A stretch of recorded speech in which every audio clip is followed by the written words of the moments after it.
matières premières et notamment du pétrole cet après-midi avec un brut léger américain à plus de 101,50 $, et puis le Brent à Londres toujours sous les 120 $ a priori. On va en parler tout de suite avec Xavier Leblanc, directeur général délégué de Prime Finance. Bonjour Xavier.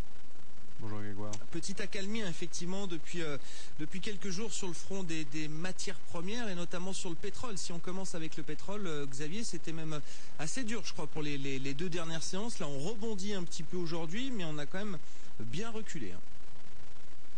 Oui, c'est peut-être pas plus mal d'ailleurs, parce que globalement tout le monde attendait un petit peu cette baisse des prix du pétrole, puisque ça inquiète bien entendu pour une éventuelle croissance économique. Donc on a eu beaucoup d'interventions, surtout on l'a dit dans les paroles, avec entre autres une éventuelle libération des stocks stratégiques, également le ministre du pétrole d'Arabie Saoudite qui est intervenu pour dire qu'il y avait tout ce qu'il fallait comme pétrole sur le marché et que les prix étaient probablement trop élevés par rapport à ce qu'on pouvait mettre à disposition. Donc peut-être que c'est une opération réussie. Je crois qu'au-delà, il y a également bien entendu un phénomène de marché, une inquiétude un petit peu généralisée.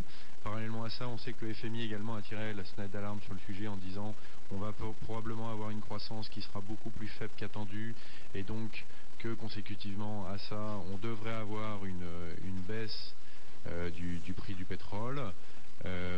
Maintenant, nous on n'est pas plus inquiets que ça dans l'immédiat. Vous avez également toute la problématique, bien entendu, des sanctions iraniennes qui pourraient.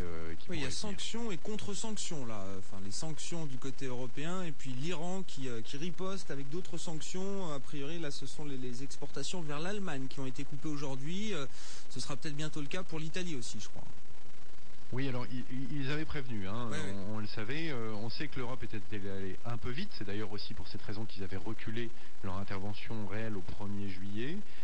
Là, on a vu plusieurs articles, il y a pas mal d'éléments qui sont sortis sur le sujet. Probablement que les sanctions américaines ont tapé trop fort et trop vite. Tout simplement, on se retrouve aujourd'hui avec une situation qui est encore pire que celle qui est prévue, puisque les exportations iraniennes sont beaucoup plus faibles que ce qu'on aurait pu craindre, et que si la demande reste toujours aussi conséquente, en particulier en provenance d'Asie, eh bien on va peut-être également avoir un problème tout simplement d'offres.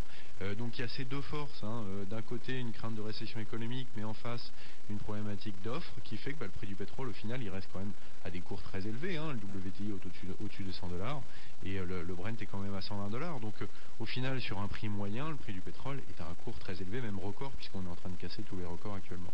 Bon, à propos de records, là c'est toujours un sujet, le métal précieux, l'or, métal précieux par excellence, qui fait toujours beaucoup parler. C'est un actif qu'on aime beaucoup jouer en bourse, que les traders aiment bien jouer aussi, Xavier. Il y a une étude là qui est parue, je ne sais pas si vous avez vu ça, c'est la société GFM, je crois, je ne sais pas si vous connaissez. Non, c'est GFMS. GFMS, voilà, j'oubliais le S, qui nous dit en gros, ils ont publié leurs prévisions, ils nous disent pic historique de l'or prévu à 2000 $, ça c'est un objectif et une cible que vous nous citez régulièrement, Xavier, début 2013, et puis après tassement de l'or, fin d'un rebond de 12 ans, au fur et à mesure de la normalisation des politiques monétaires. Oui, alors effectivement, c'est un cabinet qui est assez prudent. Alors il faut avouer qu'ils ne se sont pas trop trompés sur les 10 dernières années. Donc c'est vraiment la référence dans le domaine, c'est ceux qui sont proches du World Gold Council, donc vraiment le cabinet le plus proche des producteurs d'or. Donc on peut estimer qu'ils ont une information, on va pas dire privilégiée, mais qu'ils ont vraiment une information à la base. Bon, là c'est quand même sur des projections tout simplement sur la politique monétaire qui va être menée aussi bien aux États-Unis qu'en Europe qu'en Chine. Donc cette politique monétaire, a priori, ils la connaissent pas plus que nous, mais il est vrai que si on a une fin des politiques monétaires accommodantes dans 2 ans ou dans 3 ans, il est probable que ce sera un soutien qui sera beaucoup moins important pour l'or.